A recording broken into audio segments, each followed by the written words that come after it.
दोस्तों आज बात करेंगे महंगाई की। महंगाई दोस्तों प्रत्येक देश की अर्थव्यवस्था का एक महत्वपूर्ण मुद्दा रहता है। आम जन हमेशा ही महंगाई से जूझता है। उसे हमेशा लगता है कि यार कोई भी चीज़ जो है इस प्राइस पे मिलना चाहिए, परंतु ये अभी इस प्राइस पे मिल रहा है तो मेरी जेब पे ज़्यादा इफेक्ट पड़ रहा है। तो आइए आज हम जानते हैं कि ये महंगाई को नियंत्रित करने का काम कौन करता है और कैसे किया जाता है। मैं सौरभ भारती आप सभी का हार्दिक स्वागत करता हूँ डिजिटल तैयारी के इस चैनल पर। आइए आज बात करें भारत सरकार की मौद्रिक नीति और उससे संबंधित नीतिगत दरों की। तो दोस्तों जैसा कि हमारा टॉपिक है मौद्रिक नीति, मॉनेटरी पॉलिसी। देखिए भारत में मॉनेटरी पॉलिसी बनाने का काम भारत का सबसे बड़ा केंद्रीय बैंक आरबीआई करता है। इससे पहले हमने एक और लेक्चर किया था जिसमें मैंने आपको आरबीआई की स्थापना कब हुई, कैसे हुई, किन सर्कमस्टांसेस में हुई, आरबीआई क्या क्या काम करता है, क्या क्या उसके फंक्शंस हैं, मैंने ये सारी चीजें आपसे डिस्कस करी। आज जो मेरा फोकस मेनली रहेगा लेक्चर में वो रहेगा कि आरबीआई महंगाई को कैसे कंट्रोल करता है। देखिए सबसे पहले महंगाई से अगर आपको जुड़ी हुई चीजें समझनी है तो आपको समझनी पड़ेगी मॉनेटरी पॉलिसी या मौद्रिक नीति। जैसे देखिए यहाँ पे आप देख सकते हैं कि आरबीआई के रोल क्या क्या है या आरबीआई के काम क्या क्या है। तो आप देखें आरबीआई जो है फाइनेंशियल पेमेंट सिस्टम को रेगुलेट करता है ना। आरबीआई करेंसी जारी करता है, इशू करता है। आरबीआई जो है वो गवर्नमेंट के, सरकार के बैंकर के रूप में काम करता है। सरकार को कब लोन चाहिए है, पैसे जमा कराने हैं, विड्रॉ करने हैं, ये सब काम आरबीआई करता है। आरबीआई फॉरेन एक्सचेंज मेंटेन करता है, यानी विदेशी मुद्रा का विनिमय करता है। ये डॉलर पौंड वगैरह में जो व्यापार होता है सब आरबीआई ही करता है। आरबीआई बैंकों का बैंक है। आरबीआई जितने भी अनुसूचित बैंक है, शेड्यूल्ड बैंक है, उनके ऊपर निगरानी रखता है। उनका कंट्रोल, उनका रेगुलेशन, उनका नियंत्रण, वित्तीयन सभी कुछ आरबीआई ही करता है। इसी में आप देखेंगे कि आरबीआई का एक बड़ा महत्वपूर्ण काम है मॉनेटरी पॉलिसी। मॉनेटरी पॉलिसी को ही हिंदी में हम बोलते हैं मौद्रिक नीति। क्या बोलते हैं? मौद्रिक नीति। देखो किसी देश की अर्थव्यवस्था को चलाने के लिए दो तरह की पॉलिसी बड़ी इंपॉर्टेंट होती है। एक तो जैसा कि मैंने लिख दिया मौद्रिक नीति, एक और नीति होती है जिसको कहा जाता है राजकोषीय नीति। क्या कहा जाता है? राजकोषीय नीति, या फिर इंग्लिश में इसको बोलते हैं फिस्कल पॉलिसी। क्या बोलते हैं? Fiscal policy. देखो किसी भी देश की राजकोषीय नीति या फिस्कल पॉलिसी को बनाने का काम उस देश की केंद्र सरकार करती है। सेंट्रल गवर्नमेंट होती है ना, केंद्र सरकार करती है। और अगर आपको किसी देश की फिस्कल पॉलिसी को समझना है तो आपको उस देश के बजट को देखना चाहिए। किसी देश की फिस्कल पॉलिसी का एक आईना होता है बजट, है ना। तो सरकार जो बजट में घोषणाएं करती है, बजट में जिस प्रकार से वो टैक्सेस का एक नया स्ट्रक्चर डिजाइन करती हैं, इनकम टैक्स हुआ, चाहे सेल्स टैक्स हुआ, और भी कितने तरह के टैक्स हो सकते हैं, आजकल जीएसटी का पूरा एक स्लैब है ना। तो ये सभी जो चीजें हैं, जो डिसीजन सरकार लेती है अर्थव्यवस्था से संबंधित, वो सब कौन सी नीति के अंतर्गत आते हैं? राजकोषीय नीति के अंतर्गत आते हैं। दूसरी तरफ है मॉनेटरी पॉलिसी, मौद्रिक नीति। देखो मौद्रिक नीति का अगर मैं सीधा सीधा संबंध बताऊं कि किस चीज से है, तो मौद्रिक नीति का संबंध सीधा सीधा कैश से है। इसको आप तरलता भी कह सकते हैं, लिक्विडिटी भी बोला जाता है इसको, है ना। बाजार के अंदर लिक्विडिटी कितनी है और कितनी होनी चाहिए, एक जरूरत से ज्यादा ये तरलता ना हो, ये सब कौन डिसाइड करता है? ये सब मॉनेटरी पॉलिसी डिसाइड करती है, मौद्रिक नीति डिसाइड करती है। और मॉनेटरी पॉलिसी का कर्ता धर्ता कौन है? मॉनेटरी पॉलिसी का कर्ता धर्ता भारत में आरबीआई है। अब आपको अगर आरबीआई की मॉनेटरी पॉलिसी को देखना है तो इसका आईना क्या है? इसका आईना है आरबीआई की नीतिगत दरें। नीतिगत दरें, या इनको अपन पॉलिसी रेट्स भी बोलते हैं। क्या बोलते हैं? Policy rates. जैसा कि मैंने कहा राजकोषीय नीति को देखना है तो बजट पे नजर डालिए, और मौद्रिक नीति को देखना है तो नीतिगत दरों पर नजर डालिए। तो अब ये नीतिगत दरें होती कौन सी है? आपने बैंक रेट का नाम सुना होगा, आपने रेपो रेट का नाम सुना होगा, reverse repo rate, CRR, SLR, LAF, MSF, ये सभी आरबीआई की पॉलिसी रेट्स हैं जिससे आरबीआई बाजार में लिक्विडिटी के फ्लो को, तरलता को या कैश फ्लो को नियंत्रित करता है। देखो ये सब करके क्या हासिल करना है? ये सब आरबीआई जो रेट्स जारी करता है, इससे आरबीआई का अंतिम लक्ष्य क्या है, वो किस चीज को कंट्रोल करना चाहता है? तो आरबीआई अपनी नीतिगत दरों से बाजार की महंगाई को कंट्रोल करना चाहता है। अब बात आती है कि साहब महंगाई का कैश से क्या लेना देना, महंगाई का लिक्विडिटी से क्या लेना देना। देखो बड़ा सिंपल है। आपने भी कभी एक बात नोट की होगी, हम सभी बैचलर लाइफ से गुजरे हैं, तो पैसे की बड़ी शॉर्टेज होती थी, है ना। हॉस्टल वगैरह में आप रहे हैं तो आपने ये बात नोट करी होगी। पैसे जिस दिन आते थे ना, मतलब महीने की शुरुआत में, तो उस दिन अपन बिल्कुल एक राजा की तरह होते थे कि आज तो भाई बाहर खाएंगे वगैरह, घूमने जाएंगे, ऐसी सब कुछ बातें होती थी। जब पैसे खत्म हो जाते थे तो इच्छाएं भी खत्म हो जाती थी कि भाई भी पैसे नहीं है तो हम शायद बाहर नहीं जाएंगे वगैरह वगैरह, ये सब चीजें होती। तो जब आपकी जेब में पैसे नहीं होते हैं ना, तो आपकी इच्छाएं अपने आप मर जाती, आप चाह कर भी खर्च नहीं कर सकते। जब आप खर्चा नहीं करोगे तो बाजार से वस्तुएं खरीदी नहीं जाएंगी। जब बाजार से वस्तुएं खरीदी नहीं जाएंगी तो बाजार में वस्तुओं की डिमांड ही नहीं होगी। जब बाजार में वस्तुओं की डिमांड नहीं होगी तो जो उत्पादन करने वाला है, जो वस्तुओं की सप्लाई करता है, वो एक्स्ट्रा सप्लाई क्यों करे? क्योंकि बाजार में तो चीज की डिमांड ही नहीं है, अब ये चीज तो खराब होगी। तो कहने का मतलब है, अगर लोगों की जेब में नकदी नहीं है, कैश नहीं है, तो वो वस्तुएं कम खरीदेंगे। उल्टा करते हैं, अगर लोगों की जेब में नकदी, कैश ज्यादा है तो क्या होगा? देखिए, जब लोगों की जेब में नकदी या कैश ज्यादा होगा तो लोग बाजार के अंदर भारी मात्रा में खरीदारी करेंगे, है ना। कई बार ऐसा होता है कि कैश ज्यादा है, हमने जो बचत करनी थी वो भी कर ली है, अब बस इसको इन्वेस्ट करने के हिसाब से ही लोग अपना जो है कभी चीज खरीद लेते हैं। टीवी पुराना हो गया नया ले लेते हैं, वॉशिंग मशीन पुरानी हो गई नई ले लेते हैं, है ना, इसको पुरानी को निकाल दो वगैरह वगैरह, इस तरह की चीजें होती है। तो इससे क्या, जब लोगों की जेब में लिक्विडिटी ज्यादा होती है तो बाजार में डिमांड बढ़ती है। जब बाजार में डिमांड बढ़ती है और उस डिमांड को कोप अप करने के लिए, यानी कि उसको बराबर करने के लिए सप्लाई उस मात्रा में नहीं आती है, बाजार में एक उसूल होता है कि हमेशा डिमांड ज्यादा रहती है, सप्लाई कम रहती है, तो वस्तु का दाम हमेशा बढ़ता है। आपने भी कभी देखा होगा कि जैसे टीवी वगैरह है, फ्रिज है वगैरह, ठीक है, कोई अब उसमें अलग अलग टेक्नोलॉजी का प्रयोग हो जाए तो फिर डिफरेंशिएट हो जाता है, नहीं तो इनके दाम वगैरह जो है लगातार बढ़ते रहते हैं। अब कार के, अब बाइक के, है ना, इन चीजों के आप दाम देखिए, की कॉस्ट देखिए, साल दर साल इसमें बढ़ोतरी हुई है। हालांकि इसके साथ साथ आपकी तनख्वाह या आपकी प्रति व्यक्ति आय जो पर कैपिटा इनकम है उसमें भी इंक्रीमेंट हुआ है, ये गलत बात नहीं है, है ना। परंतु अगर बाजार के अंदर डिमांड ज्यादा है, सप्लाई कम है, तो बाजार में महंगाई होना निश्चित है। और डिमांड ज्यादा होने का सीधा सीधा लिंक किससे है? लिक्विडिटी से। जितना ज्यादा जेब में लिक्विडिटी है, तरलता है, कैश है, उतनी ज्यादा बाजार में महंगाई होगी। और बाजार में महंगाई ना हो, इसकी जिम्मेवारी कौन ले रहा है? इसकी जिम्मेवारी आरबीआई ले रहा है। आरबीआई कह रहा है हम बाजार के अंदर कुछ ऐसी व्यवस्थाएं करेंगे जिससे बाजार से हम लिक्विडिटी को सोख लेंगे, हमारे पास ले आएंगे। यही मौद्रिक नीति है। तो क्या राजकोषीय नीति का काम नहीं है कि वो बाजार में महंगाई को नियंत्रित करे? है, ऐसी बात नहीं है। परंतु जैसा आपने देखा होगा, साल में बजट एक ही बार आता है और राजकोषीय नीति जो है वो ऑन द स्पॉट असर करती है। जैसे मैं एक डिसीजन ले लेता हूं कि जैसे पेट्रोल डीजल है ना, मैं कह दूं कल से इनको जीएसटी के स्लैब में डाला जाएगा, जितना अभी जीएसटी से वो बाहर है, पर कल को मैं इन पे 5% 11% ऐसा कुछ जीएसटी लगा दूं, है ना, तो लगातार जो पेट्रोल की cost her day by day बढ़ती जाती है वो नियंत्रित हो जाएगी। तो इसका सीधा सीधा असर किस पे पड़ेगा? बाजार पे पड़ेगा, हम लोगों पे पड़ेगा। तो राजकोषीय नीति हमेशा इंस्टेंट असर करती है। एक डिसीजन का मतलब मामला है और ये चीज हो जाएगी।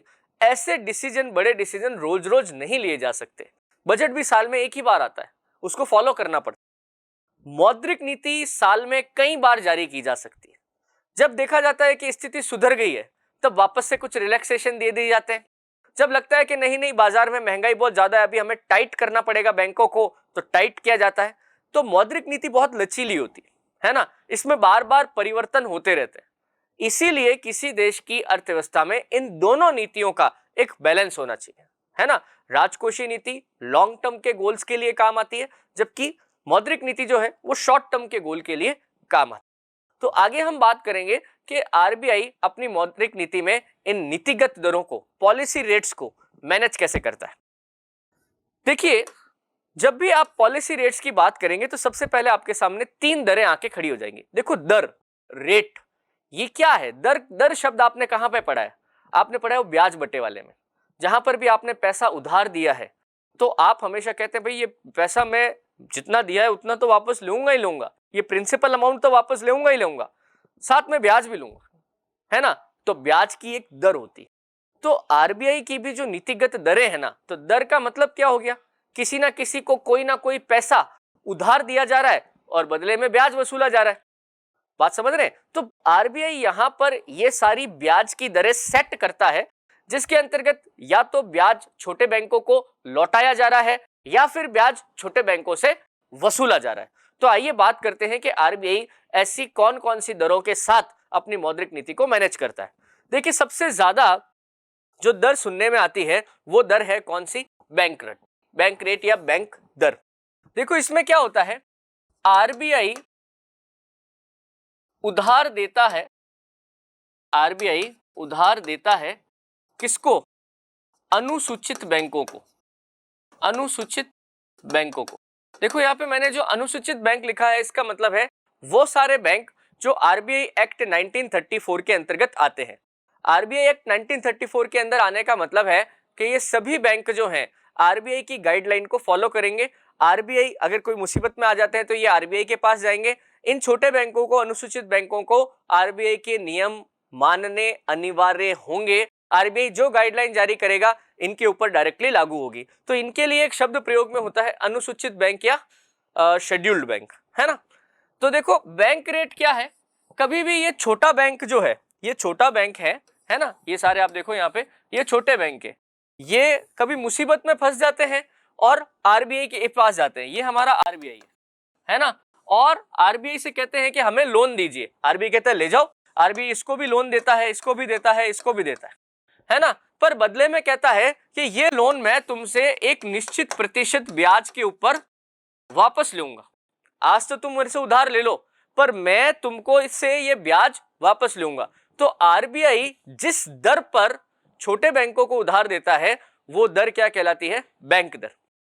बैंक दर के आगे एक दर और होती है जिसको हम बोलते हैं रेपो दर, रेपो रेट, है ना। बैंक दर और रेपो दर में काम एक ही हो रहा है। बैंक रेट में भी आरबीआई छोटे बैंकों को उधार देता है, रेपो रेट में भी आरबीआई छोटे बैंकों को उधार देता है। यहां भी मैं लिख देता हूं आपके रेपो दर, है ना। रेपो दर में भी सेम काम हो रहा है। क्या काम हो रहा है, आरबीआई उधार दे रहा है किसको, शेड्यूल्ड बैंकों को या अनुसूचित बैंकों को। तो फर्क क्या है, दोनों में ही तो एक ही काम हो रहा है। चाहे बैंक रेट से उधार दिया जा रहा है, चाहे रेपो रेट से उधार दिया जा रहा है, तो उधार देने वाला कौन है, आरबीआई है, और उधार लेने वाला कौन है, ये छोटा वाला बैंक है, अनुसूचित बैंक है। तो फर्क क्या हुआ, फर्क हुआ ड्यूरेशन का। जब कभी भी बैंक रेट से कोई लोन लिया जाता है तो ये लिया जाता है लॉन्ग टर्म के लिए, लॉन्ग टर्म यानी कि इसको बोलते हैं अपन दीर्घकाल। बात समझते हो ना। जनरली यहाँ पे दीर्घकाल का कोई टाइम पीरियड मेंशन नहीं है, पर आप अपनी अंडरस्टैंडिंग के लिए मान सकते हैं कि यहाँ पे दीर्घकाल का मतलब है 1 साल से अधिक। जब बैंक को कोई डेवलपमेंट का काम करना है, मतलब अपनी नई ब्रांचेस खोलनी है, अपने नए एटीएम की व्यवस्थाएं पूरे देश में गांव-गांव तक पहुंचानी है, ऐसा कोई बड़ा इंफ्रास्ट्रक्चर का कोई प्रोजेक्ट अगर किसी बैंक का है तो वो लॉन्ग टर्म का लोन लेता है। किससे, आरबीआई से।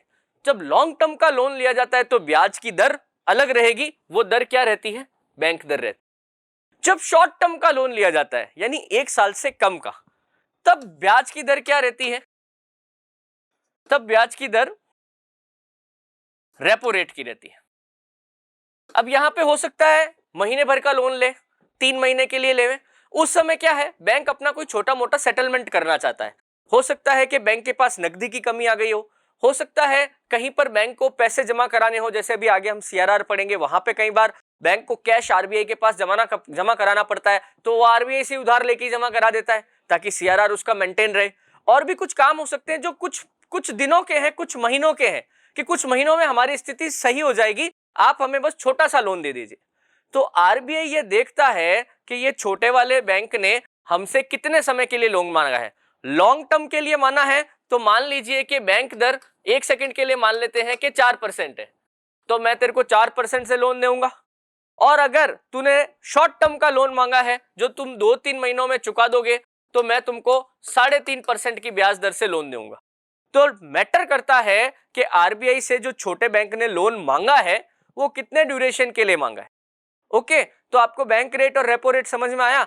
दोनों में क्या बात कॉमन है, दोनों में आरबीआई उधार दे रहा है किसको, अनुसूचित बैंक को। ब्याज के साथ पैसा कौन लौटाएगा, छोटा वाला बैंक लौटाएगा वापस किसको, आरबीआई को। क्लियर है। अब देखो बैंक रेट और रेपो रेट के अलावा एक रेट और होती है जिसको हम बोलते हैं रिवर्स रेपो रेट। क्या बोलते हैं, रिवर्स रेपो रेट। अब देखो यहां पे एक आप अगर देख पा रहे होंगे तो क्या चीज है, एक चित्र सा बना हुआ है जिसमें आप देखें आरबीआई अगर पैसा दे रहा है तो क्या हो रही है, रेपो रेट, और छोटा वाला बैंक अगर आरबीआई को उधार दे रहा है तो वो क्या है, reverse repo rate. Reverse repo rate का अगर अपन उसूल लिखें कि रिवर्स रेपो रेट में क्या होता है, तो अनुसूचित बैंक उधार देता है किसको, आरबीआई को। किसको देता है, आरबीआई को। अभी रेपो रेट और बैंक रेट को आपने देखा था, उसमें आरबीआई उधार दे रहा था छोटे वाले बैंक को। अब की रिवर्स रेपो रेट में क्या हुआ, अनुसूचित बैंक ने उधार दिया, छोटे बैंक ने आरबीआई को उधार दे दिया, तो बदले में इस बार आरबीआई ब्याज का भुगतान करेगा, है ना। देखो वहां पे बैंक रेट और रेपो रेट में तो फिर भी क्या था, ड्यूरेशन का चक्कर था। बैंक रेट लॉन्ग टर्म का होगा, रेपो रेट शॉर्ट टर्म का होगा। पर रिवर्स रेपो रेट में टाइम पीरियड डिफाइंड नहीं होता है। रिवर्स रेपो रेट के अंदर एक फिक्स ब्याज दर होती है, जितना समय आपका पैसा, छोटे बैंक का पैसा आरबीआई के पास रहा, आरबीआई उसका ब्याज छोटे बैंक को पहुंचाता रहता है। तो बात यहां पे यह आती है कि आरबीआई को ये बैंक रेट, रेपो रेट और रिवर्स रेपो रेट की जरूरत पड़ती कहां पे। देखो अपना लेक्चर शुरू हुआ था, मैंने एक बात आपको समझा दी थी कि बाजार से महंगाई को नियंत्रित करना है, और महंगाई को नियंत्रित करना है तो कैश फ्लो को नियंत्रित करना पड़ेगा। अगर बाजार में बहुत ज्यादा नकदी बढ़ जाती है, लोगों के पास खूब पैसा आ गया है। देखो बाजार में नकदी बढ़ने का एक बड़ा सिंपल उसका मैं कारण बताता हूं आपको। तो बाजार के अंदर जब भारी मात्रा में लोग बैंकों से लोन उठा लेते हैं, सस्ती दर पर आसानी से जब बैंकों से लोन मिल जाता है, तो अर्थव्यवस्था के अंदर खूब सारा पैसा रोटेट होने लग जाता है। नहीं तो आप देखें, ऐसा तो नहीं होता ना कि आपको आज करीबन 50,000 तनख्वाह मिल रही थी तो अचानक से अगले ही साल 1.5 लाख रुपए मिलने लग जाएंगे। ऐसा नहीं होता है, हर आम आदमी के साथ ऐसा नहीं होता है। उनकी तो एक पे स्केल बड़े लंबे समय तक चलती रहती है ना। ऐसे ही जो हमारी पैरेलल इकोनॉमी चलती रहती है, जैसे ये ठेले वाले, हाथ ठेले वाले हैं, है ना, सब्जी रेडी वगैरह वाले हैं, अचानक से इनको कोई भारी प्रॉफिट नहीं होता है, और बाजार में महंगाई इनकी वजह से नहीं बढ़ रही है। बाजार में महंगाई बढ़ती है जब विजय माल्या जैसा व्यक्ति 9,000 करोड़ का लोन ले ले, है ना, वो नीरव मोदी जैसा व्यक्ति 13,000 करोड़ का लोन ले ले। आप समझ रहे हैं, 9,000 करोड़ का लोन, मतलब मैं अगर रोज 10 करोड़ का लोन लूं तो भी 900 दिन लगेंगे। रोज 1 करोड़ का लोन लूं तो भी आप देखें 9,000 दिन लगेंगे मुझे। 1 करोड़ रुपए छोटी रकम होती है क्या, 9,000 करोड़ रुपए कितनी बड़ी रकम है। तो इतनी बड़ा आप लोन सोचिए, बैंकों से ये कैश जो है बाहर निकल के किसके पास आ गया है, किसी उद्योगपति या इंडस्ट्रियलिस्ट के पास आ गया। अब ऑब्वियस सी बात है, उद्योगपति ने घर में रखने के लिए तो लिया नहीं है, वो तो बाजार में ही डालेगा पैसा। तो वो बाजार में पैसा डालता है, बाजार में पैसा डालते ही वो इकोनॉमी में आ जाता है, और बाजार में तरलता में वृद्धि हो जाती है, महंगाई बढ़ने लगती है। तो आरबीआई इसको कंट्रोल कैसे करे। अब देखिए, कोई भी व्यक्ति या इंडस्ट्रियलिस्ट वगैरह है, वो सीधा आरबीआई से तो लोन लेता नहीं है। कोई व्यक्ति वगैरह जो है, कोई भी है, वो किसके पास जाता है, वो तो बैंक के पास जाता है। तो आरबीआई क्या करता है, इन बैंकों को टाइट करता है। आरबीआई कहता है देखो, मान लो कि पहले मैं तुमसे बैंक रेट पे, तुम मेरे से लोन लेने आते थे तो मैं तुमसे 8% ब्याज वसूलता था। तुम मेरे से रेपो रेट पे लोन लेने के लिए आते थे तो मैं तुम्हें 7% ब्याज देता था, और अगर तुम उस पर रिवर्स रेपो रेट से छोटे बैंकों को बोलता है मुझे लोन देते थे तो मैं तुम्हें 6% ब्याज देता था। यह आरबीआई की एक जनरल पॉलिसी थी।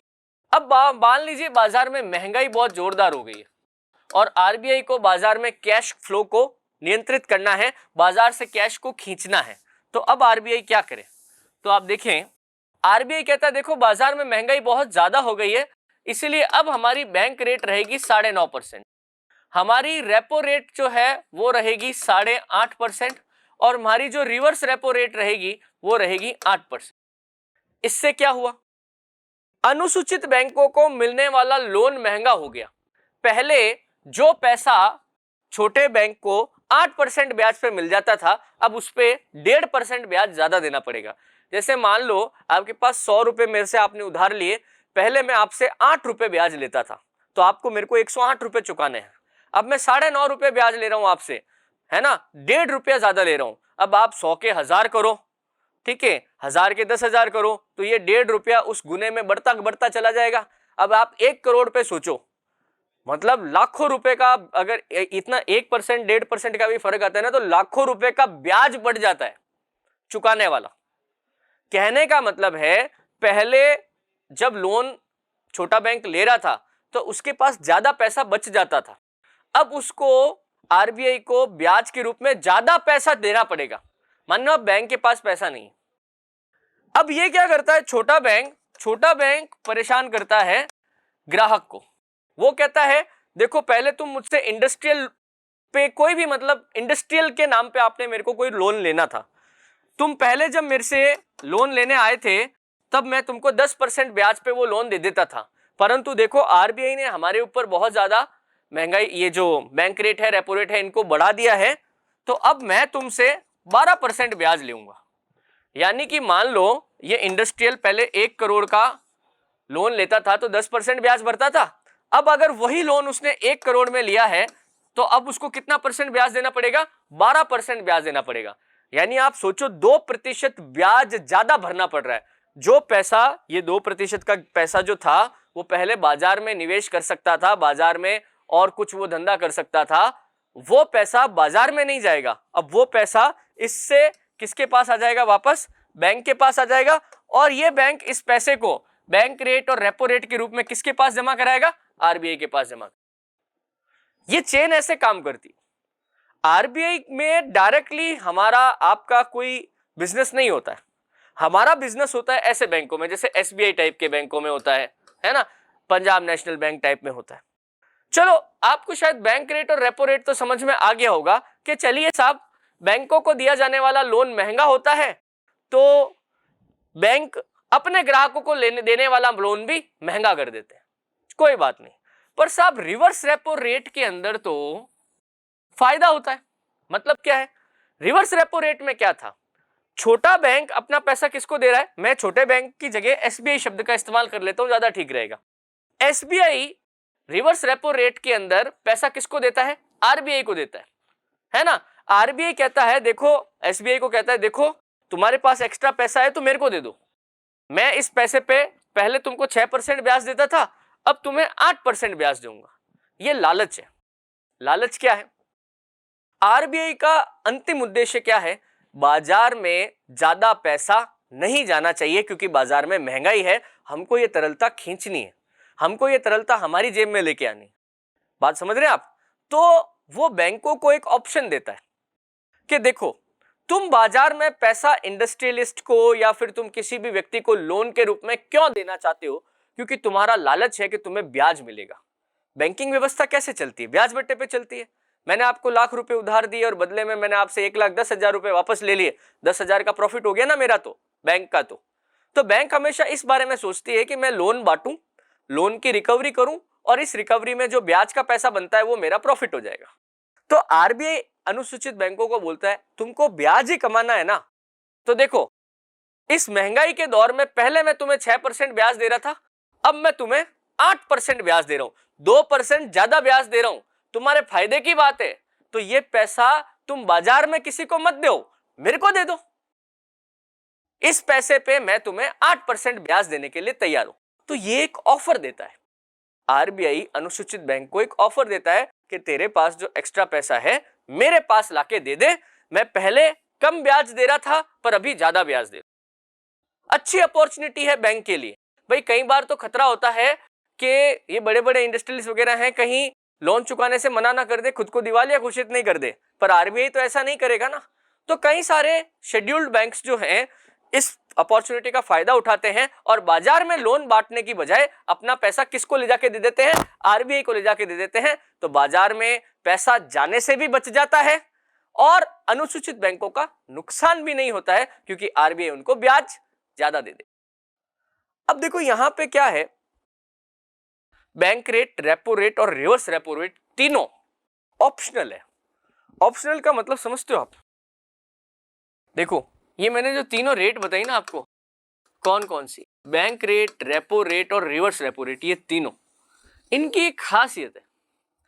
क्या आप किसी अनुसूचित बैंक को, शेड्यूल्ड बैंक को बाध्य कर सकते हो क्या कि वो आरबीआई से लोन लेवे ही लेवे? एसबीआई जैसा बड़ा बैंक है, पीएनबी जैसा बड़ा बैंक है, जिनका अपना खुद का बैंकिंग सिस्टम बहुत जोरदार है, उनको जरूरत ही नहीं है आरबीआई से पैसा लेने की। भाई आप पैसा कब लेते हो? जब आपकी जेब में पैसा नहीं होता है। आप मान सकते हो क्या कि एसबीआई के पास इतना भी पैसा नहीं होगा कि वो अपने डे टू डे ऑपरेशंस ढंग से कर सके? ऑप्शन है, मेरी मर्जी हुई तो मैं आरबीआई से लोन लूं, मेरी मर्जी हुई तो मैं आरबीआई को लोन दूं, मेरी मर्जी नहीं है, मैं नहीं देता। तो ये तीनों सलाहकारी प्रवृत्ति के हैं, बाध्यकारी नहीं। मे बी कोई बैंक कहीं फंस जाएगा तो लोन उठाएगा, मे बी कोई बैंक कहीं नहीं फंसेगा तो उसके ऊपर आरबीआई ये दबाव नहीं डाल सकता कि वो तेरा पैसा मेरे को लाके दे, मैं देख रिवर्स रेपो रेट पे तेरे को ब्याज दर दूंगा, नहीं दूंगा। मेरा पैसा है, मैं छोटा बैंक हूं, मैं आपके पास मेरा पैसा क्यों लाऊं? तो ऐसे में तो आरबीआई की जो बाजार में मौद्रिक नीति को नियंत्रित करने वाली पॉलिसी है वो तो फेल हो जाएगी। क्यों?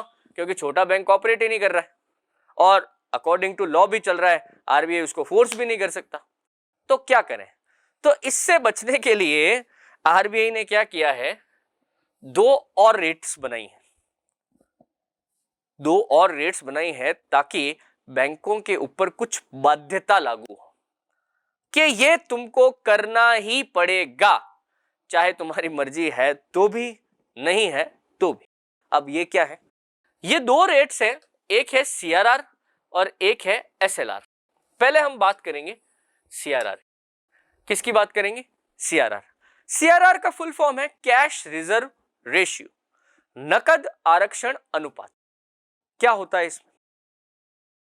आरबीआई अपने जितने भी शेड्यूल्ड बैंक्स हैं, अनुसूचित बैंक हैं, उनको यह निर्देशित करता है कि तुम अपनी निवल देयता, निवल देयता, इसको इंग्लिश में बोलते हैं नेट लाइबिलिटी, नेट लाइबिलिटी। देखो लाइबिलिटी का मतलब सीधा सा है, आपसे लोग कितना पैसा मांगते हैं। जैसे जैसे आप बिजली का उपभोग करते हो ना, तो आपका बिजली का बिल आता है 1000 रुपए, तो 1000 रुपए आपकी लाइबिलिटी है, आपको चुकाने पड़ेंगे। आपने किसी बैंक से लोन लिया हुआ है, हर महीने आपको ब्याज भरना पड़ता है, आपकी लाइबिलिटी है, भरना पड़ेगा। तो ऐसे ही बहुत सारे लोगों ने बैंकों में पैसे जमा कराए हुए, तो जाके आप लोगों के पैसे हैं तो आप मांगोगे ना, और बैंकों को आपकी जमाओं पे ब्याज भी देना पड़ेगा। तो ये सब बैंक की लाइबिलिटी होती है कि ग्राहकों को कितना पैसा इस बैंक ने चुकाना है। बात समझ रहे? मान लीजिए जैसे एक बढ़िया सा उदाहरण है कि किसी बैंक के पास 1000 रुपए की लाइबिलिटी है, 1000 रुपए किसी को देने हैं, मतलब आपको ही देने हैं, है ना? और अभी सीआरआर कितनी है? अभी सीआरआर है 4%, तो 1000 का 4% कितना हुआ? 40 रुपए हुआ ना? तो 1000 में से ये 40 रुपए जो है, ये बैंक, छोटा बैंक, अपना छोटा बैंक कौन है? एसबीआई है, ये चुपचाप आरबीआई को लाके दे दे। मतलब बात समझो आप, जैसे ये कुछ कुछ वैसा ही है जैसे आपकी तनख्वाह आती है 1000 रुपए की, और आपकी मम्मी आपको बोलती है कि जिस दिन तेरी तनख्वाह आती है उसके 50 रुपए सीधा मुझे लाके देगा, कोई बाकी जो पीछे के 950 रुपए तुम जानो, तुम्हारा काम जाने, पर 50 रुपए एनी हाउ तुम मेरे को लाके दो। वो 50 का मैं क्या करूं, मेरी मर्जी, मैं तुमको दूं नहीं दूं मेरी मर्जी, और तुम मांगोगे भी नहीं, बस दादागिरी। यही दादागिरी आरबीआई यहां करता है। वो हर अनुसूचित बैंक को बोलता है तुम्हारी जितनी नेट लाइबिलिटी है उसका एक फिक्स्ड अमाउंट कैश के रूप में, किसके रूप में? कैश, समझ रहे हो? मतलब नोटों के रूप में मेरे पास यानी आरबीआई के पास लाके जमा कराओ, बदले में कोई ब्याज की उम्मीद मत रखना। मेरे पास है पैसे, मैं आरबीआई हूं, मैं तुम सब बैंकों का बैंक हूं, मैं तो ये पैसा तुमसे लूंगा ही लूंगा। शेड्यूल्ड बैंकों को ये करना पड़ेगा। पहले में क्या था? ऑप्शन था, bank rate, repo rate option था। ये ऑप्शन नहीं है, ये ऑब्लिगेशन है, करना ही पड़ेगा। तो जब 1000 रुपए की नेट लाइबिलिटी है और अभी भी आज की तारीख में सीआरआर जो है 4% ही है, ठीक है, अभी सीआरआर कितनी है? 4% है। तो 1000 का 4% 40 रुपए इज्जत से अनुसूचित बैंक बोलेगा आरबीआई को फोन करके, वो हमारे 1000 रुपए जमा हुए हैं, हम हमारे उसके 4% सीआरआर के रूप में 40 रुपए आपको लाइबिलिटी के रूप में हम भेज रहे हैं, हाँ भाई भेज दो। तो वो चुपचाप जाके 4% जो है 40 रुपए आरबीआई को जमा करा देते। अब कई बार ऐसा होगा, मान लो एक सेकंड के लिए 1000 से मैंने 1000 रुपए बैंक में जमा कराए थे, इस 1000 में से मैंने 500 रुपए निकाल लिए, मैंने निकाल लिए। तो अब बैंक की नेट लायबिलिटी कितनी है? 500 रुपए की है ना। अब 500 का 4% कितना होता है? 500 का 4% तो 20 रुपए ही होता है। और आरबीआई के पास मैंने अपनी लायबिलिटी का पहले से कितना पैसा जमा कराया हुआ है? 40 रुपए जमा कराया हुआ है। तो आरबीआई को मेरे को ये 20 रुपए वापस देने पड़ेंगे। बात समझ रहे? तो ये नेट लायबिलिटी सीआरआर का लेन देन रोज होता रहता है, रोज होता है लेन देन, क्योंकि रोज बहुत सारे लोग बैंक में पैसा डालते हैं और रोज बहुत सारे लोग बैंक से पैसा निकालते हैं। यही कारण है कि कई बार बैंक के अंदर जब बहुत ज्यादा लोग या तो नकदी की निकासी कर ले, है ना, तो बैंक को पैसे की जरूरत पड़ती है। जैसे दिवाली वगैरह आती है ना, तो दिवाली पे हर आदमी अपना कुछ ना कुछ सामान खरीदता है वगैरह, तो बैंकों से पैसे को निकालने की प्रवृत्ति बढ़ जाती है। हर आदमी जा रहा है लाख लाख रुपए के चेक के साथ, मेरे को तो विड्रॉ करना है। तो बैंक के पास एट ए टाइम एक साथ तो इतनी नकदी होती भी नहीं है। क्यों? क्योंकि बैंक अपना पैसा कोई अपने पास थोड़ी रखता है, वो तो आता है लोन बांटता है। इससे लिया, तेरे को चाहिएगा जब मैं वापस दे दूंगा, दूसरे को लोन बांट दिया। यही तो साख का सृजन है।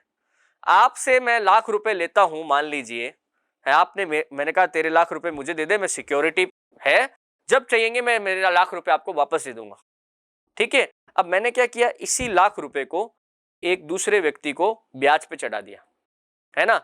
और आपको मैंने बोला कि ठीक 1 साल बाद ये लाख रुपए मुझसे 1,05,000 तू वापस ले जाना। दूसरे को मैंने वो लाख रुपए दिए और मैंने कहा 10% ब्याज की दर रहेगी। बात समझ रहे हैं? यानी कि तेरे को मेरे को 10,000 रुपए ब्याज के रूप में देने पड़ेंगे।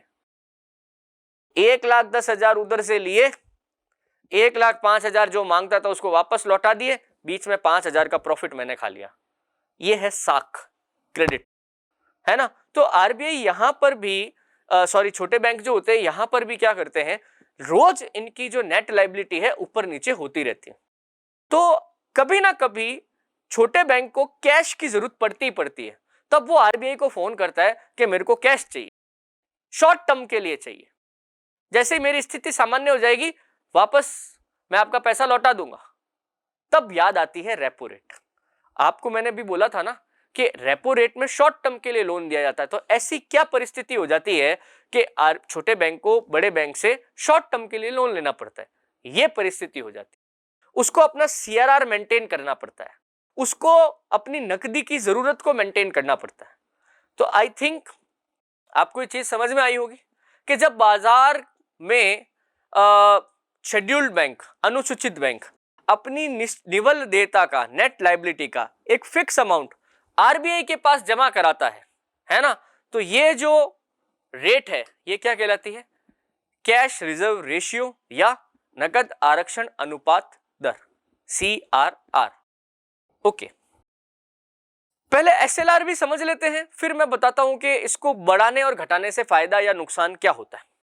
CRR जैसा जैसा एक और है जिसको बोलते हैं अपन SLR, स्टैट्यूटरी लिक्विडिटी रेशियो, यानी कि आप इसको बोलते हैं वैधानिक तरलता अनुपात। अब SLR में क्या है? SLR भी ऑब्लिगेशन है, करना पड़ेगा, क्योंकि तुम शेड्यूल्ड बैंक हो, आरबीआई तुम्हारा बैंकों का बैंक है, इसीलिए तुमको ये बात करनी पड़ेगी। क्या करनी पड़ेगी? देखो, अभी CRR तुमने समझा, तो CRR में तो क्या हुआ था कि आरबीआई ने एक कैश का चंक छोटे बैंक से लेके अपनी जेब में डाल लिया था। एसएलआर में ऐसा नहीं होता। एसएलआर में आरबीआई हर बैंक को इस बात के लिए पाबंद करता है, इस बात के लिए बोलता है कि देखो तुम्हारी जितनी नेट लायबिलिटी है उसका एक निश्चित अनुपात एनी टाइम तुम अपने पास कैश के रूप में, गोल्ड के रूप में या गवर्नमेंट सिक्योरिटीज, सरकारी प्रतिभूतियों के रूप में सुरक्षित रखोगे। यह पैसा तुम किसी को भी लोन के रूप में बांटोगे नहीं। मैं एक उदाहरण देता हूं। अभी मैंने आपसे कहा था कि किसी ने मेरे को 1 लाख रुपए सुरक्षित रखने के लिए दिए, है ना। मैंने कहा तू मेरे को दे दे, वापस आएगा तो क्योंकि पैसा मेरे पास पड़ा है मैं तेरे को 5,000 इसके ऊपर ब्याज दे दूंगा। और यही 1 लाख रुपए मैंने आगे चढ़ा दिए किसी और व्यक्ति को, है ना, और उसको बोला तेरे से 10,000 रुपए ब्याज लूंगा, 5,000 ब्याज कमाने के चक्कर में। सोचो कि मैंने उसको 1 साल का टाइम दिया था, पर वो व्यक्ति 6 महीने में ही मेरे पास आके खड़ा हो गया कि साहब मेरे को मेरे पैसे वापस चाहिए, आप भले ब्याज मत दो या कम दो, जितने टाइम मेरा पैसा आपके पास था उतना ब्याज दे दो, पर मेरे को मेरे पैसे वापस चाहिए। पर मैंने तो मेरे पैसे पूरे के पूरे उसको दे रखे, 1 लाख के 1 लाख। अब इसका अल्टरनेट क्या हो सकता है? बैंक तो पैसे तो देगा ही देगा, तो मैं क्या करूं, उससे 1 लाख रुपए लिए ना, तो मैं 50,000 रुपए ही बाजार में लोन के रूप में चढ़ाऊं, 50,000 एनी टाइम मेरी जेब में रखूं। क्यों? क्योंकि जैसे ही वो व्यक्ति मान लो पूरे पैसे मांगने आएगा तो 50 तो मेरे पास है ही है, 50 मैं कहीं से और अरेंज कर दूंगा, मेरे ऊपर बोझ नहीं पड़ेगा। यही बात आरबीआई अनुसूचित बैंकों को समझाता है कि तुम्हारे पास जो नेट लायबिलिटी है उसका निश्चित अनुपात तुम गोल्ड के रूप में, कैश के रूप में या एक सिक्योरिटी, गवर्नमेंट सिक्योरिटी के रूप में एनी टाइम अपने पास रखो। अभी एसएलआर जो है, ठीक है, अब यहां पे तो ये एग्जांपल में 20% मैंने लिया है, बट राइट नाउ आज की तारीख में एसएलआर जो है वो 18% है। अभी ये जून का महीना है 2021, तो अभी ये एसएलआर कितनी है? 18%। यानी अगेन वही वाली बात कि अगर 1,000 रुपए हैं और 1,000 का आप 18% निकालें तो ये कितने होते हैं? 180 हो जाते हैं ना। 1,000 का 18% कितना होगा? 180 नहीं होगा क्या? तो आरबीआई अनुसूचित बैंकों को बोलता है कि ये जो 180 रुपए का अमाउंट है, या तो तुम इसको गोल्ड में कन्वर्ट कर लो या फिर गवर्नमेंट सिक्योरिटी कोई शेयर खरीद लो, है ना, या बॉन्ड पेपर खरीद लो, है ना, या फिर कैश के रूप में तुम कहीं अपने खजाने में डाल दो। ये 180 रुपए, 1,000 में से जो 180 रुपए ये तुम छेड़ोगे ही नहीं, हाथ ही नहीं लगाना है इसको। ये एसएलआर है। चाह कर भी बैंक वो 180 रुपए बाजार में नहीं डाल सकता। तो अब देखो, अभी 180 रुपए तो किसके हो गए? 1,000 में से एसएलआर के। और अभी मैंने आपको पीछे जब 1,000 के ऊपर 4% बताया था सीआरआर, तो 4% 1,000 के कितने हो गए? 40 रुपए। किसके रूप में? सीआरआर के रूप में। तो 180 और 40 कितने हो गए? 220। 1,000 में से आप 220 को घटा दीजिए, कितना आएगा? 780 आएगा कि नहीं आएगा? आएगा ना। यानी कि आपकी जेब में किसी अभी 1,000 रुपए का एक नोट पड़ा है, परंतु आप अधिकतम 780 रुपए ही खर्च कर सकते हो। ये 220 में से 40 रुपए तो कोई आपसे जमा करवा गया, आरबीआई ने आपके पैसे जमा कर लिए, और 180 रुपए आप चाह कर भी खर्च नहीं कर सकते क्योंकि आरबीआई ने मना किया है कि ये पैसे हमेशा तुम अपने रिजर्व में सुरक्षित रखोगे। तो ये है दोस्तों सीआरआर और एसएलआर। ओके, बाध्यकारी करना ही पड़ेगा। तो मैं एक बार वापस रिपीट कर देता हूं। सीआरआर क्या है? सीआरआर के अंतर्गत आरबीआई सभी अनुसूचित बैंकों को यह निर्देशित करता है कि अपनी निवल देयता का एक निश्चित अनुपात आप आरबीआई के पास जमा कराइए। एसएलआर, आरबीआई सभी अनुसूचित बैंकों को निश्चित करता है कि अपनी निवल देयता का, नेट लायबिलिटी का एक निश्चित अनुपात आप स्वयं के पास कैश, गोल्ड या गवर्नमेंट सिक्योरिटी के रूप में सुरक्षित रखिए। ठीक है, तो अब ये कैसे काम किए? तो देखो, अब क्या बात करनी है कि बैंक क्या करेगा जब एसएलआर और सीआरआर को महंगाई के समय में मैनेज करने के लिए। तो देखिए, मान लीजिए कि बाजार में एसएलआर था 18% और सीआरआर कितना था? 4%। सीआरआर कितना था? 4%। अब बाजार में बहुत ज्यादा महंगाई हो गई, तो आरबीआई कहता है देखो मैं एसएलआर को कर रहा हूं 22% और सीआरआर को कर रहा हूं मैं 6%। इसका मतलब क्या हुआ, पहले देखो जब 1000 रुपए थे तो 1000 रुपए का सीआरआर कितना बनता था, 1000 रुपए का सीआरआर बनता था 40 रुपए और एसएलआर कितना बनता था 180 रुपए। कितने परसेंट पे, पहले जब सीआरआर कितना होता था, सीआरआर उस समय पहले कितना था 4% और एसएलआर कितना था उस समय आपका 18%। अब पैसे वही 1000 रुपए ही हैं, परंतु अब सीआरआर कितना हो रहा है 6%। 6% का मतलब कितना 60 रुपए और एसएलआर कितना हो रहा है 22%, यानी कि अब की एसएलआर के रूप में कितने हो जाएंगे 220 रुपए। पहले जहां पे टोटल 180 प्लस 40 आता था 220, अब आएगा 220 प्लस 60 कितना 280। यानी कि पहले जब बैंक के पास 1000 रुपए होते थे तो उसमें से 220 रुपए बैंक खर्च नहीं कर सकता था। अब आरबीआई ने इनको और टाइट कर दिया है कि तुम अगर तुम्हारे पास 1000 रुपए है तो तुम 280 रुपए खर्च नहीं कर सकते। तो लिक्विडिटी कंट्रोल हो गई ना, बात समझ रहे। तो जब कभी भी बाजार में महंगाई बढ़ेगी, मैं ये लाइन लिख देता हूं, आपको याद रहनी चाहिए, मैं लिख देता हूं ताकि ठीक रहेगा, इस पे अच्छा क्वेश्चन बन जाता है। देखो जब भी बाजार में महंगाई बढ़ेगी तब आरबीआई नीतिगत दरें यानी कि पॉलिसी रेट्स, जो भी मैंने अभी आपको बताई, नीतिगत दरें बढ़ाएगा। और जब बाजार में मंदी होगी, बैंकों के पास कैश ही नहीं है, तब आरबीआई नीतिगत दरें घटाएगा। मतलब एंड ऑफ द डे अपन ने अभी तक जो भी पढ़ा है ना, ये इसका निष्कर्ष है कि बाजार में जब भी लिक्विडिटी तरलता बहुत ज्यादा हो गई है तो आरबीआई अपनी नीतिगत दरें बढ़ा देगा ताकि ब्याज के रूप में ज्यादा पैसा खींच सके। और जब भी बाजार में मंदी है तो आरबीआई अपनी नीतिगत दरें घटा देगा ताकि ब्याज लोगों को और बैंक को कम भरना पड़े, उनकी जेब में ज्यादा पैसे सुरक्षित रहें। तो दोस्तों ये है आरबीआई की मौद्रिक नीति। आशा करता हूं कि मैंने जो भी एग्जाम्पल दिए, जो भी चीजें आपको समझाई, आपको अच्छे से दिमाग में बैठी होंगी। आप चाहे एग्जाम देते हैं कोई या नहीं देते हैं, अखबार तो आप पढ़ते ही होंगे।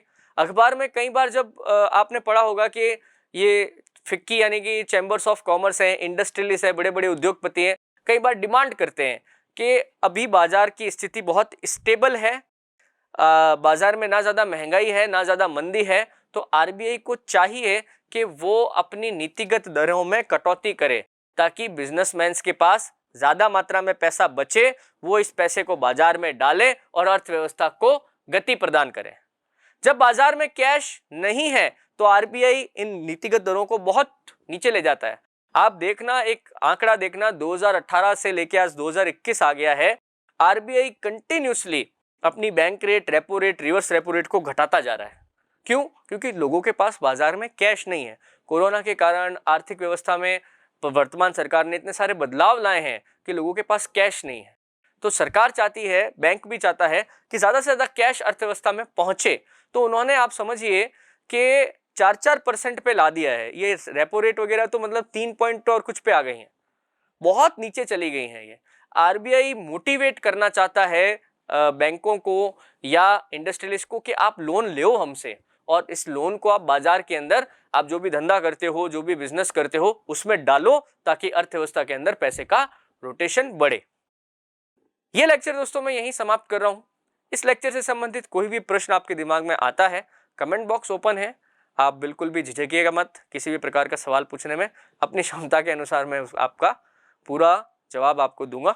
अगर आपको लेक्चर पसंद आया है तो ज़रूर आप मुझे इस बारे में कमेंट करके बताएं। अगले लेक्चर में फिर से कुछ नया लेके आऊँगा। तब तक के लिए धन्यवाद। Please like, share, subscribe digital तैयारी।